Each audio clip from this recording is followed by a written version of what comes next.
అందరికీ శుభోదయం అండి. నేను మీ శేషగిరి శర్మ కొమ్మనమంచి. ఈనాడు మనం షోడశోపచార పూజల గురించి తెలుసుకునే ప్రయత్నం చేద్దాము. దాని గురించి మీకు తెలియజేసేటువంటి ప్రయత్నంగానే ఈరోజు మీ ముందుకు రావడం జరిగింది. ఈ యొక్క షోడశోపచార పూజంలో అనగా 16 రకములైనటువంటి పూజా విధానాలు. అవి యథావిధిగా నిత్య పూజలో ఉండేవే. అవి కొంతమందికి తెలిసిన వాళ్ళకి ఎటువంటి ఇబ్బంది లేదు. తెలియని వాళ్ళకి తెలుసుకునే ప్రయత్నం గురించే ఈరోజు ఈ వీడియో చేయడం జరుగుతుంది. ఆవాహనము, ఆసనము, పాద్యము, అర్ఘ్యము, ఆచమనము, స్నానము, వస్త్రము, ఉపవీతము, గంధము, పుష్పము, ధూపము, దీపము, నైవేద్యము, తాంబూలము, ప్రదక్షిణము, ఉద్వాసనము.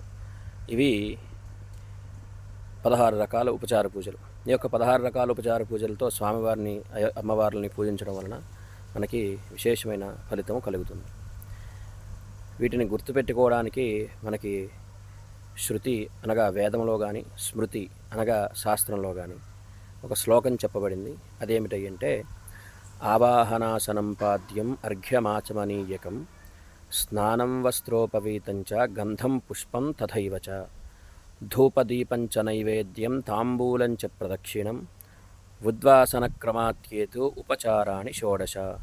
ఈ విధములైనటువంటి షోడశోపచార పూజలతో మనము నిత్య పూజలో భాగంగా దేవుళ్ళని అర్చించిన ఎడల మనకి ఆ పూజ యొక్క సంపూర్ణమైన ఫలితం ఖచ్చితంగా కలిగి తీరుతుంది.